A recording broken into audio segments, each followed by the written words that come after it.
cheio, completo, união, comunhão e salvação. Se você saúda alguém com a paz, você está recebendo tudo isso. Se você está saudando uma pessoa com a paz que não é crente, ele está recebendo a salvação. Se você está saudando a igreja com a paz, você está dizendo: você é íntegro, você é completo, você é reto, você tem união. E se você precisar, nós estamos aqui. Então glorifique a Deus pela paz do Senhor Jesus Cristo. Aleluia. É claro que em meio às adversidades da vida, há um monte de dificuldade de entender isso, mas por isso a importância de se prestar atenção na pregação da palavra. Durante um culto, o que acontece com o medo? Porque se nós cantamos solte o cabo da nau, solte o cabo do seu barco e deixa Jesus governar ele, deixa ele governar. Se nós cantamos aqui que nós somos os soldados do Senhor e que nós somos um batalhão de Cristo, nós temos que usar da forma que Ele nos ensinou para então vencer as nossas pelejas. Porque depois lá fora enfrentar a nossa família, enfrentar o nosso emprego, enfrentar a escola, o dia a dia, talvez o seu processo de libertação, se foi as drogas, se foi a bebida, se foi a prostituição, para você vencer lá fora, você tem que ouvir o general de guerra, como você tem que se posicionar, como que você tem que cravar a bandeira em volta de você, escrita território de Jeová, para você ser livre e abençoado pelo Senhor. Gravando. Então abra comigo a sua Bíblia em Filipenses, capítulo 1, carta de Paulo a Filipenses, 2 Coríntios, Gálatas, Efésios e Filipenses, capítulo 1, versículo 12 e o 13 e o 14. Carta de Paulo aos Filipenses, a cidade de Filipos. E Deus vai continuar nos abençoando essa noite para a glória do seu nome. Aleluia. Capítulo 1, versículo 12, 13 e o 14. O epígrafe da minha Bíblia, ou o título, essa parte em negrito que está mais escura da Bíblia, a minha diz assim: a prisão de Paulo contribui para o proveito do Evangelho.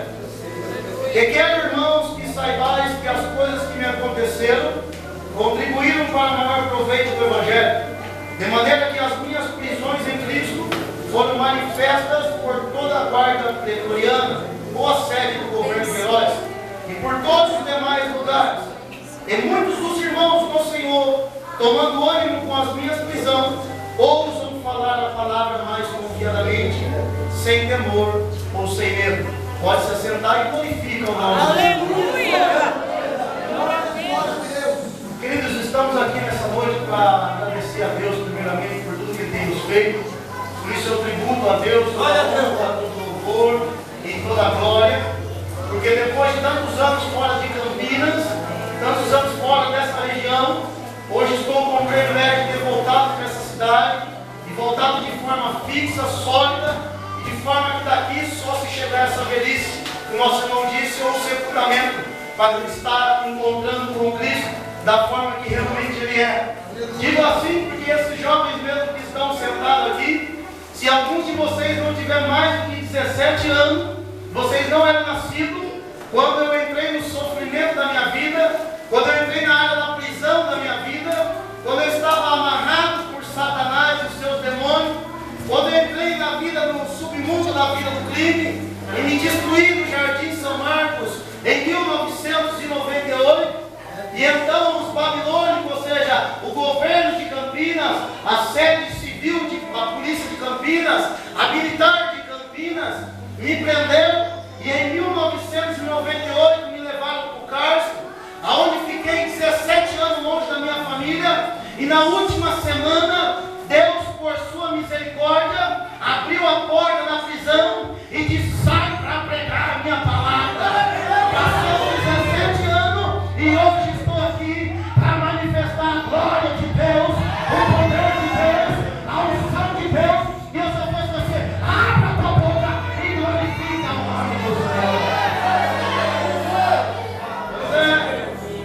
17 anos e Paulo diz: as minhas prisões contribuíram para o crescimento do Evangelho.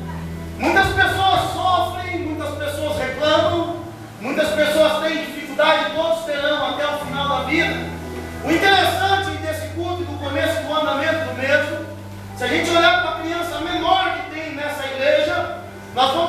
observar que o primeiro desejo dela é mamar no seio da sua mãe, ou seja, desejar o leite materno. A criança é assim. Só que tem um problema. Quando essa criança crescer e alcançar a maioridade desse culto hoje, em torno de 60 anos de idade, talvez alguém tenha isso aqui dentro, em torno de 60, 70 anos, se tiver 60 eu sei que tem bem perto. Se olharmos para isso, você vai ver que ainda tem alguns adultos desejando o próprio leite, mas não da mãe, desejando ser dono de uma empresa, como uma Parmalat, uma longa vida, desejando ter dinheiro, desejando sair do sofrimento, desejando conquistar. Digo o desejo do leite para representar que o desejo começa na criança e continua até a maioridade. E o homem nunca se sacia, os olhos nunca dizem basta, o ouvido nunca se cansa de ouvir, o paladar nunca se cansa de comer, e dia após dia estamos buscando alguma coisa. Só que tudo isso perece, tudo isso é passageiro. Alguns ainda estão buscando o estado, porque o homem e a mulher têm o desejo de estado, têm necessidade. Nós temos necessidade fisiológica também, que é a parte de se alimentar, é a parte de cuidar do nosso corpo, ter relação entre homem e mulher, um casamento em si. Isso são desejos que nós temos e isso não é errado. Só que o pior é que nós, ser humano, só visualizamos um foco. Eu não entrei na vida do crime por causa das bebidas, não entrei na vida do crime por causa das drogas, porque eu nunca bebi e nunca usei droga, eu nunca tive esses problemas, mas eu entrei na vida do crime por causa de amizade, por causa de não saber discernir o que é bom e o que é ruim, e pensar que todas as amizades eram boas. E quando então me envolvi nessa vida criminosa, que diga-se entre aspas, porque crime é tudo aquilo que é errado, de repente, pensa-se que crime é só quem mata, só quem vende droga, mas não. Se uma criança não honrar o pai e a mãe, como Efésios capítulo 6, versículos 2 e 3, não obedecer o pai e a mãe, está cometendo um crime. E dependendo do grau que chegar esse crime, ele pode ir até parar na cadeia. A mãe, se ficar gritando muito com os filhos, como o apóstolo Paulo disse, mãe, não irem os vossos filhos, esse pai e essa mãe está cometendo um crime, mas é contra a palavra de Deus. Então nós temos que se orientar, porque na casa de Deus, o nosso Pai eterno ensina o pequeno e ensina o grande. Aqui ninguém escapa, mas quem levantar a mão ao céu e dizer, Deus fala que o teu servo ouve, vai ser abençoado. Seja criança, seja adulto, e o nome de Deus será glorificado. A balada é fuga, Pai, só que quando está em criança, está protegido. O apóstolo Paulo começou a crescer, começou a se desenvolver em Tarso, começou a crescer aos pés de Gamaliel, com bastante instrução, com bastante técnica, se desenvolveu, mas chegou um tempo que estava fazendo coisas que não agradavam ao Senhor. E um dia, no capítulo 9 de Atos dos Apóstolos, Deus pega o evangelista Lucas. O que me chama a atenção, pastor, é que Deus usa agora o evangelista Lucas para escrever, e ele era um grego, um homem médio, entendido das ciências humanas, entendido do corpo humano, entendido bem do que era cura e libertação. E agora Deus fala para ele, Lucas, escreve aí. Escreve que tinha um homem em Tarso, seu nome era Paulo. Coloca aí que esse homem nasceu com muita sabedoria. O seu nome primeiro era Saulo, que vem de Saúl no nosso português, que significa pedido a Deus, ou pedido insistente. O seu pai e sua mãe, como bons benjamitas que eram, por certo pedir a Deus um filho sábio, inteligente, Deus deu. Então lá vem Saulo, cheio da ciência, cheio do conhecimento, cheio da maturidade evangélica, porém perseguindo o povo de Deus, porém fazendo aquilo que não deveria fazer com a palavra do Senhor. Parecia conhecer a Deus, mas na verdade não conhecia. Conhecia, como ele mesmo disse, sem entendimento. E nós não podemos ser como a mula e que não tem entendimento, faz as coisas por impulso. Não podemos ser assim, temos que tomar cuidado. E o Senhor pega um médico, escreve a história em Lucas, e ele começa a escrever. Só que eu quero, Lucas, que você fala do encontro que ele teve comigo.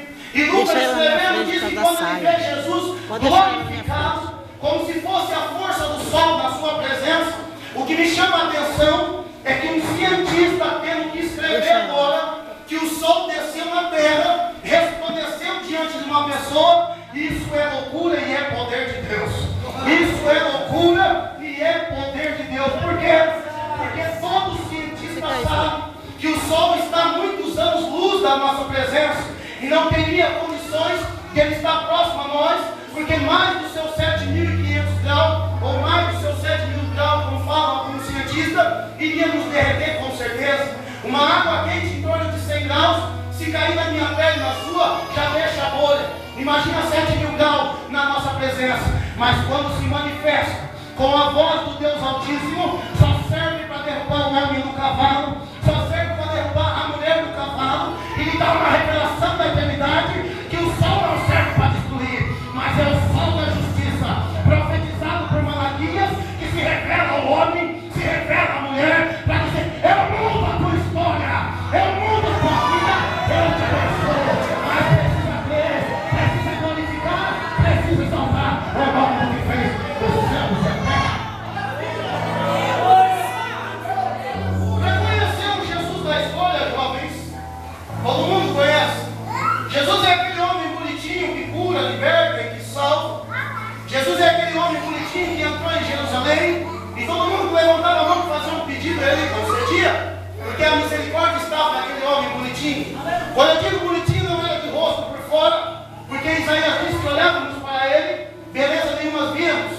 Isso na verdade Isaías disse, porque na verdade Jesus não atraía os grandes.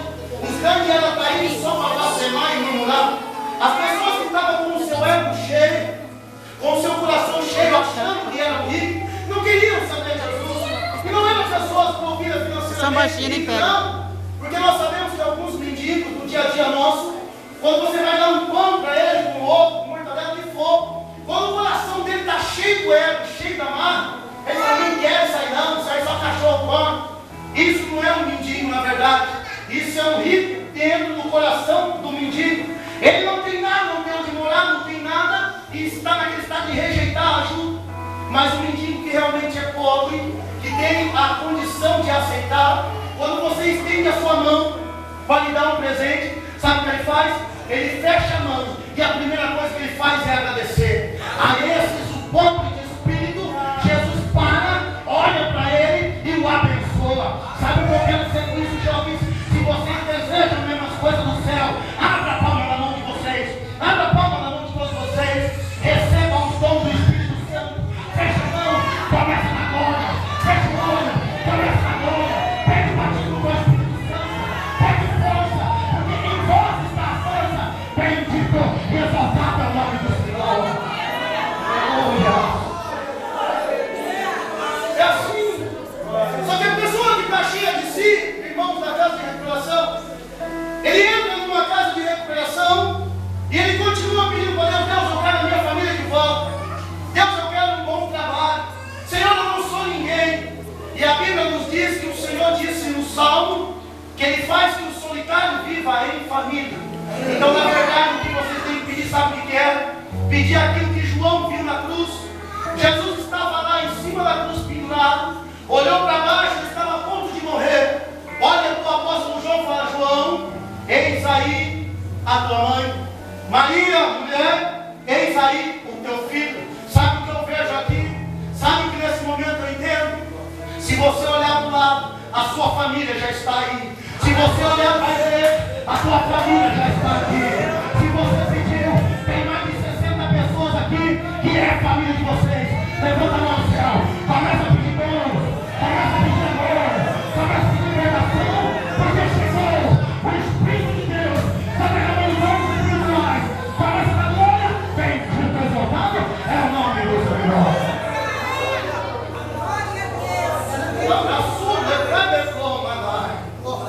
Quando eu entrei no Cristo, no meu primeiro pedido no São Bernardo de Campinas, é: Deus, me tira daqui. Se o Senhor é esse Deus grande e poderoso, me tira daqui. Passou um ano, passou 5 anos, passou 10 anos, e eu continuava fazendo o mesmo pedido. Era como Ana na presença de Deus: Senhor, eu quero um filho. Cada vez que ela vinha no pé do sacerdote, pedia um filho para Deus, nascia um filho para adversário, para Peninho. Toda vez que ela vinha pedir um filho, nascia um filho para o adversário. Com isso, com 10 pedidos, nasceu 10 filhos para a adversária dela. O que me chama a atenção é que cada vez que nós não temos sabedoria, mas temos os nossos olhos abertos para ver as coisas materiais, Deus permite nós ser humilhados. Porque Ele diz que uma vez que nós formos humilhados e nós se humilhar, então Ele vai nos exaltar. Aí teve um dia que Ana questionou, como eu também fiz um dia: Deus, mas o Senhor não fala isso na Bíblia? O Senhor não fala que liberta os encarcerados? O Senhor não cura os enfermos? E Ana também indagou, porque aí depois o marido dela, Elcana, falou assim: não sou eu melhor que 10 filhos? Ele achou que poderia cumprir a vaga daquilo que estava no coração de Ana, dizendo que ele era melhor do que os 10 filhos da amiga. Mas Ana queria gerar um filho. Ela sabia que ela gerando um filho, poderia dela vir a genealogia de Cristo. Poderia ela ser uma geradora de filhos espirituais até nascer Cristo na eternidade. Todo cristão tem que ser desejoso disso, de querer nascer Cristo em você, para que as pessoas também nasçam em Cristo. Por isso o nosso pastor disse aqui: é tempo de nós colocar a mão no arado, é tempo de nós se fortalecer. Você realmente deseja que os outros conheçam Cristo? Ou você deseja a sua libertação própria? Porque se você deseja a sua libertação própria, se de repente é uma casa própria que você quer, se de repente é um carro, se de repente é um marido, aciona lá no Facebook, aciona na internet, porque hoje eles vendem carro, vendem marido de aluguel, vendem tudo isso. Mas se você quer a glória de Deus, você está no lugar certo. Se você quer a Cristo de Deus, você está no lugar certo. Então adore, adore.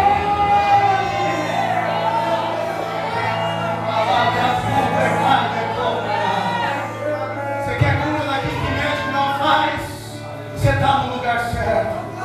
Quer solucionar só uma dor de cabeça? Toma lá um Doril que a dor some, não é assim que eles fazem na propaganda? O homem tem entendimento para fazer até onde a mão dele alcança. E eu ficava nesse pedido insistente: Deus faz a obra. Quando deu 10 anos preso, caiu a graça de Deus sobre a minha vida, e Deus iluminou a minha mente como iluminou de Ana. Ana, hoje você vai subir no meu santuário, e você vai parar de pedir aquilo que a sua adversária está tendo mais do que você. Porque talvez você vai querer dividir com ela, ou vai querer disputar. Preste atenção, porque que Paulo disse que as prisões dele contribuíram para o crescimento do Evangelho. Aí Ana passa todos esses 10 anos, 20 anos aproximadamente, sobe no santuário, põe o seu joelho no chão, já não tem mais palavra para dizer. Ele, o sacerdote, pensa que ela está bêbada, porque toda vez que ela vinha leve, cantando e orando. Mas nesse dia ela veio diferente, pastor. Nesse dia ela não conseguia falar com os lábios. Ela dobrou o joelho no chão e começou só a mexer os lábios. Ele pensou que ela estava embriagada porque era um dia diferente para a Ana. Viu, nossa irmã Neuza? Tem dia que é diferente para a serva de Deus e para o servo do Senhor. Ele chega na congregação, ele prega irado, sim, sabe por quê? Porque ele não gosta de ver Satanás destruir a igreja. Ele prega revoltado contra Satanás. E não é uma ira produzida com ódio, mas é uma ira produzida com descontentamento, falta de alegria com a situação. E Ana estava lá. Mas aí ela começou a clamar e falou: Senhor, eu quero um filho, mas na hora que o Senhor me der, eu vou entregar para você. Sabe o que quer dizer com isso? Na hora que ela orou assim, Deus olhou assim e falou: agora ela orou de acordo com a minha palavra. A oração dela agora não foi olhando para a menina.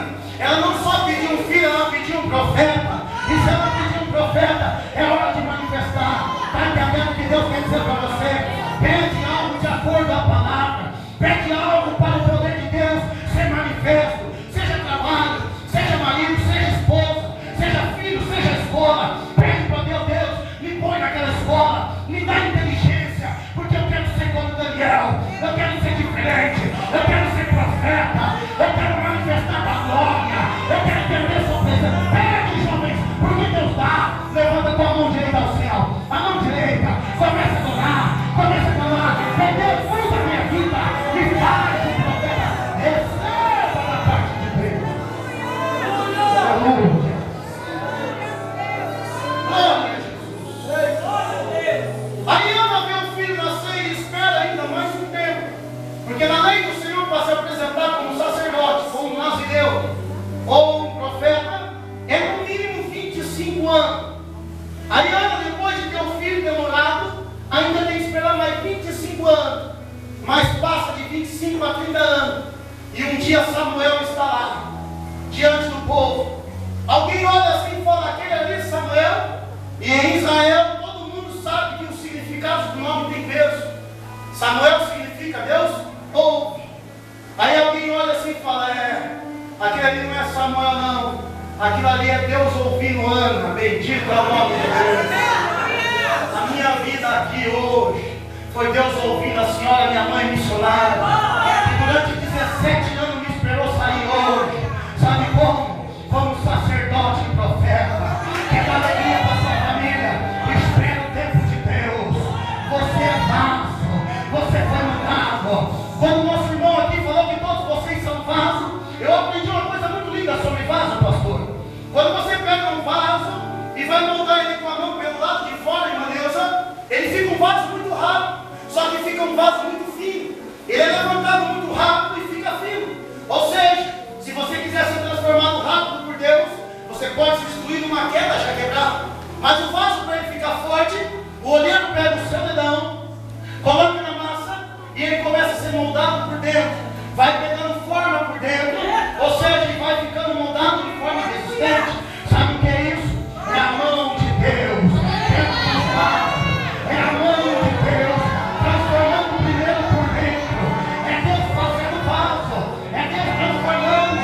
Você vai ser um grande profeta. Pode ser Deus no céu. Você vai ser um grande profeta. Pode levantar. Pode levantar. Pode glória. Pode glória. Pode glória.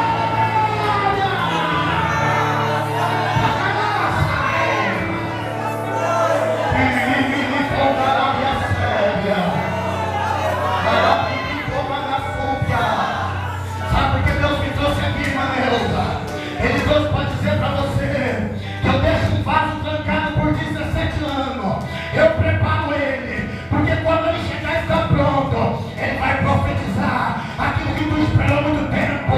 Cura e libertação está descendo naquela casa. A partir de hoje, tu vai ver mudança, tu vai ver bem, tu vai ver geração, tu vai ficar, tu vai ficar.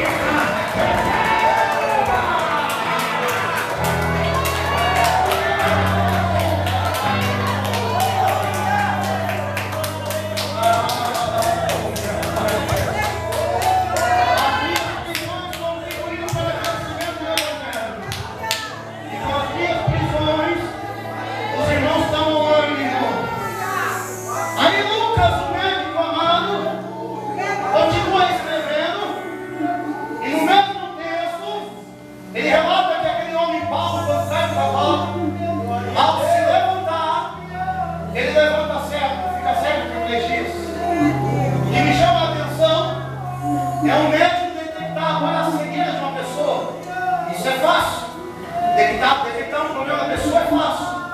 Mas Lucas continua escrevendo e diz que Deus, ao usar o seu profeta Ananias, o envia até Paulo de Tarso e diz para ele: Paulo, você agora não pode se levantar porque agora você é nosso irmão. E o rei da glória te apareceu para dizer que você é vaso escolhido. E a partir de hoje tu vai ver grandes sinais. Aí Lucas continua escrevendo e diz que caiu duas escamas nos olhos daquele menino. Aleluia. Aleluia. Aqui eu vejo um médico, Lucas, largando a sua profissão que hoje muitos gostariam de ter. Na medicina, talvez de enfermagem. E agora ganhar seus 5 mil a 10 mil reais por mês. Ter sua casa na Nova Campinas. Ter o seu conforto.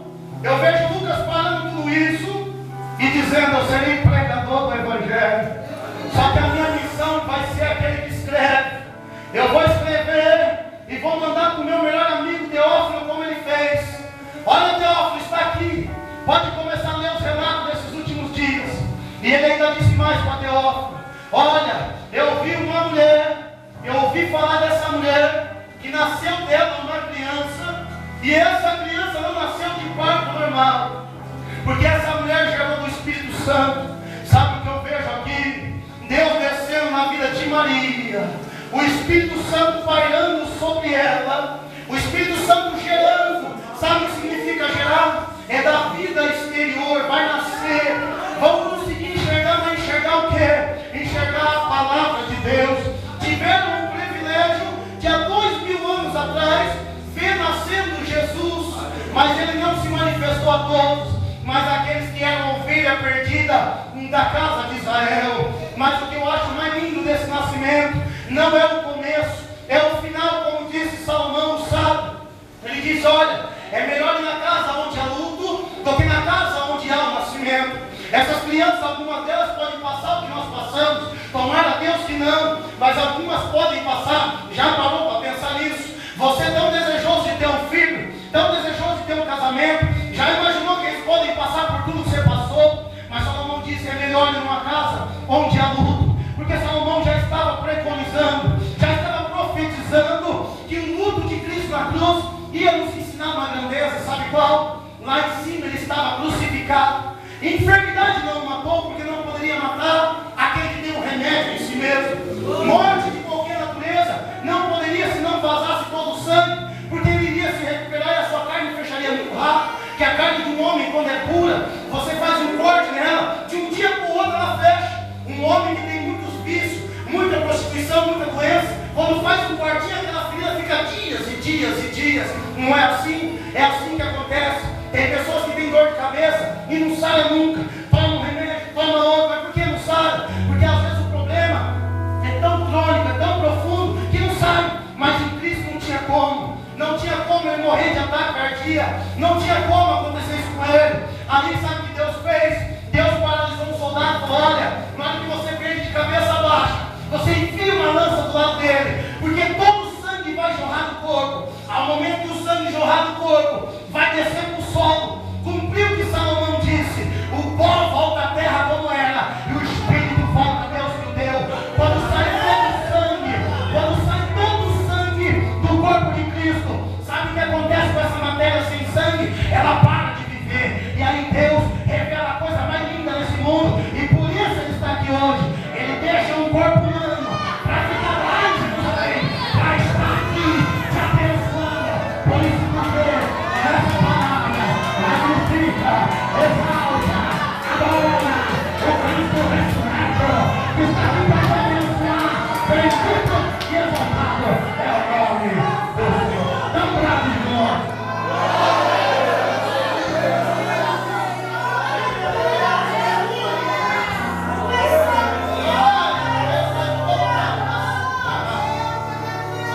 Quando ele estava lá na face dele, estava em carne, mas muitos não enxergaram que era Cristo. Muitos não viram que era ele, tiveram barreiras espirituais.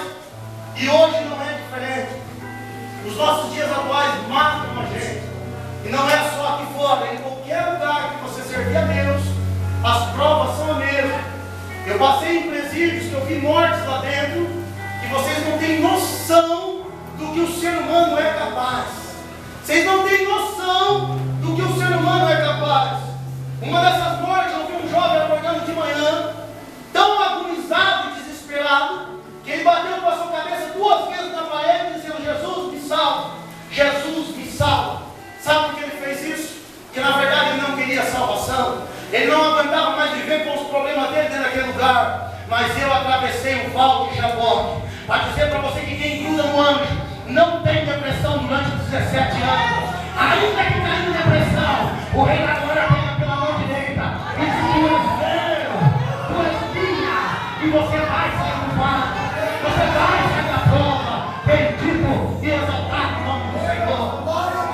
O critério não é ter um problema, porque todo mundo tem problema.